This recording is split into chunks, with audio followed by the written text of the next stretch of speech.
Bonjour.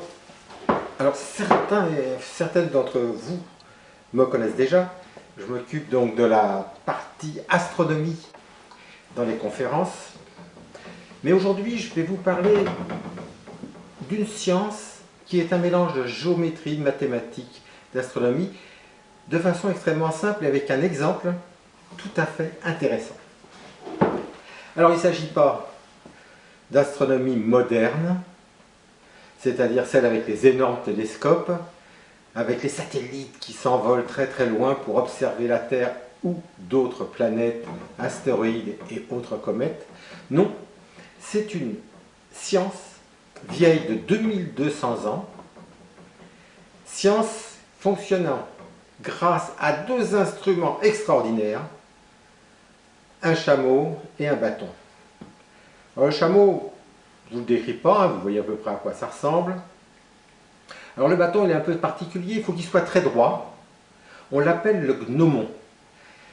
C'est un bâton qui sert beaucoup à cette époque, il y a 2200 ans. Et vous allez voir de quelle façon un savant extraordinaire, un savant astronome, astrologue bien sûr, à l'époque c'était un peu marié, mais aussi physicien, géomètre, philosophe, et bien comment ce savant s'en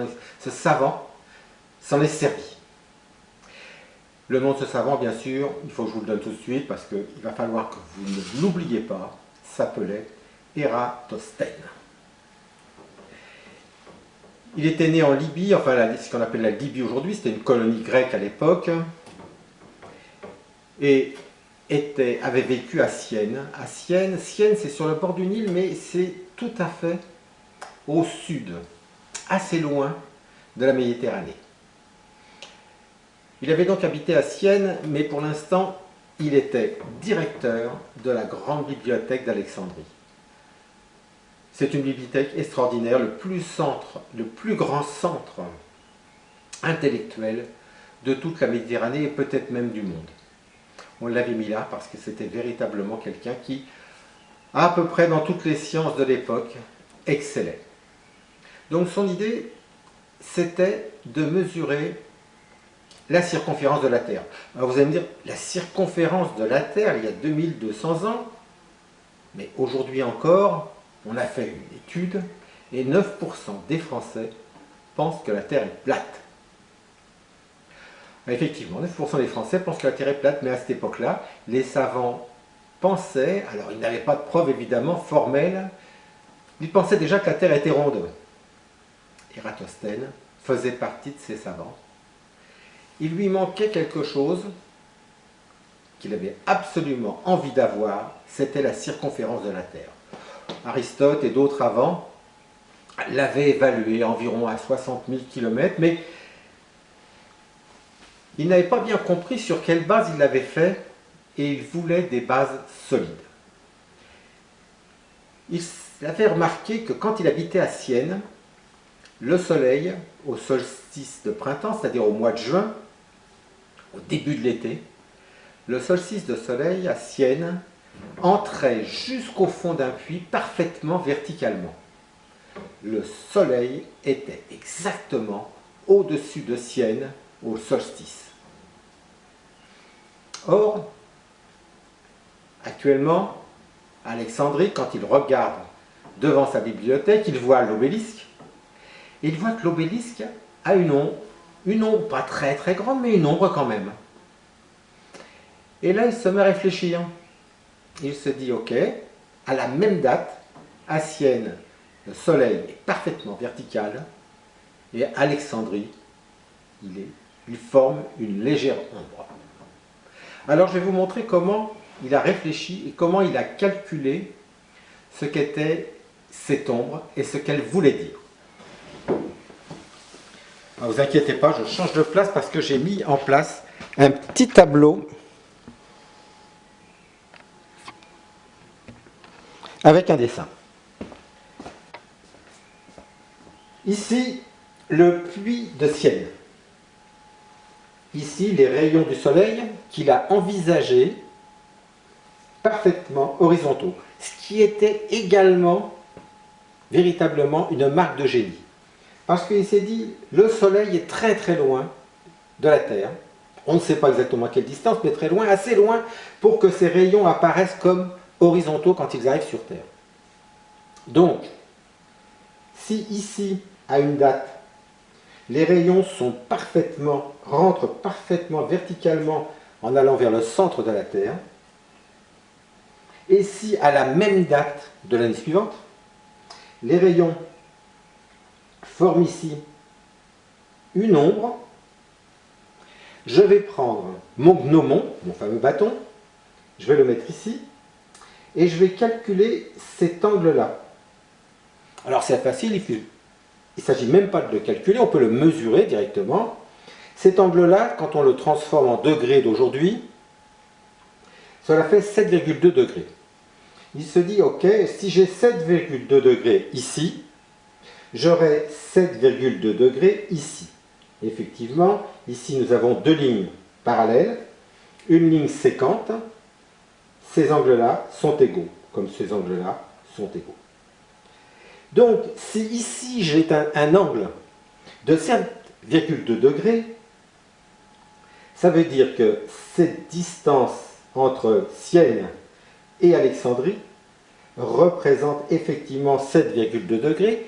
Or, 7,2 degrés, c'est exactement 1/50e de la totalité des angles d'un cercle. 7,2 multiplié par 50 égale 360. Si ici, j'ai une distance qui représente 1/50e de la circonférence de la Terre, il me suffit maintenant d'avoir cette distance. Et c'est là qu'il va demander à un ami de l'aider. Mais pas n'importe quel ami.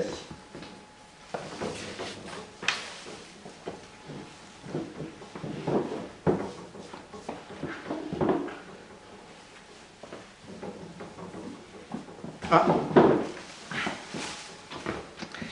Excusez-moi, j'avais oublié de tourner ma caméra.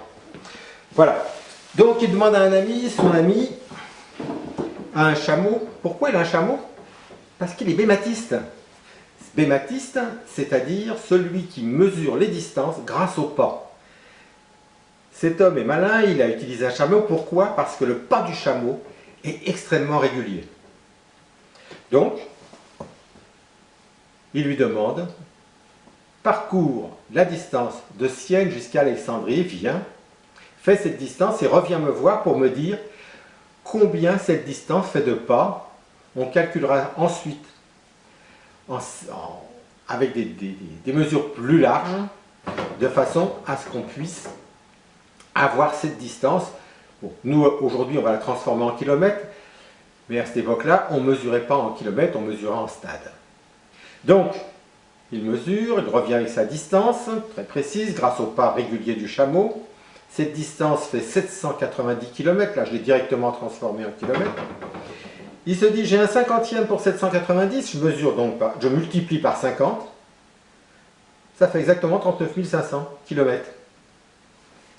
C'est-à-dire que, avec un bâton et un chameau, il avait mesuré avec une exactitude presque parfaite la circonférence de la Terre.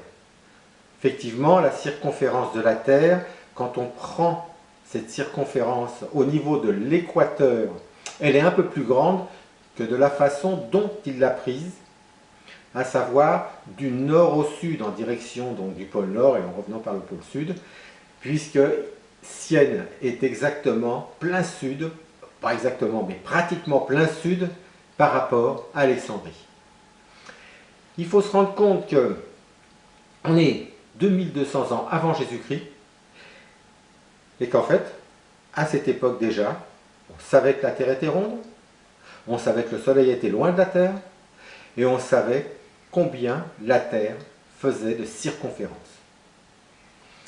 On se rend compte que finalement, 2200 ans après, on n'a pas beaucoup évolué, malgré tout, puisque presque 10% des Français pensent que la Terre n'est pas ronde, mais qu'elle est plate. Je vous laisse réfléchir à ça. Je vais essayer de vous faire quelques autres petites vidéos comme ça pour parler de phénomènes un petit peu particuliers, soit d'astronomie, soit de la Terre. Donc je vous souhaite une bonne journée, et puis je vous dis à bientôt. Je vais éteindre ma caméra maintenant. Merci.